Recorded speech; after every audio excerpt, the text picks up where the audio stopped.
if you're looking for a tight end streaming option, Foster Moreau. If you're not familiar with Foster Moreau, let me give you a little bit about Foster Moreau. So Moreau, former 4th-round pick out of LSU in 2019.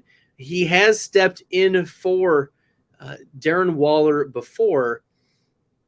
And in weeks 2 and 3 of this year, Foster Moreau, 60% of snaps. He ran 16 routes, got 4 targets, 30 yards, 6 fantasy points in full PPR. He was tight end 23.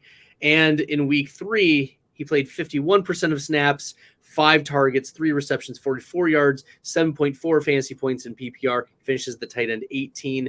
But looking back on weeks where he played 80+% of snaps, week 7 last year, he had 6 targets, 6 receptions, 1 touchdown, 60 yards, 18 fantasy points.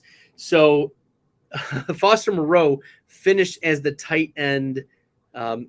Foster Moreau finished as the tight end for that week in full PPR. Looking at when he also played that amount of snaps, 84% of snaps, week 12. He had 5 targets, only 1 catch, 3 yards, finishes tight end 52. Week 13, he played 80% of snaps, 3 targets, 1 reception, 34 yards, finishes tight end 26.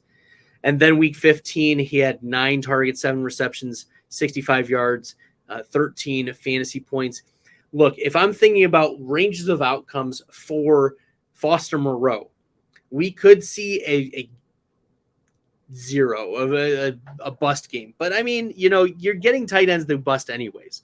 So what kind of upside does Foster Moreau have? Well, in 3 games last year where he subbed in for Darren Waller, he finished as a top 9 tight end. And then there was also week 2 where he had a touchdown in 2021 and finished as the tight end 10. So Foster Moreau has top 10, if not top 5 tight end within this range of outcomes. But I don't know how accessible that upper echelon of range of outcomes can be when you have Devontae Adams and when you have, I believe, Hunter Renfrow is going to be playing. He was questionable this week with a hip injury.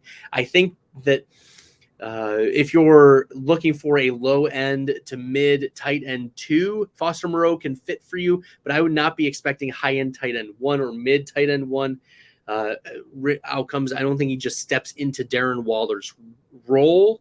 And if anyone's going to get hyper targeted, it's gonna be Devontae Adams in this Raiders offense. They're fresh off the bye. You know that it's going to be Devontae Adams. His boy Derek Carr is going to want to get him involved.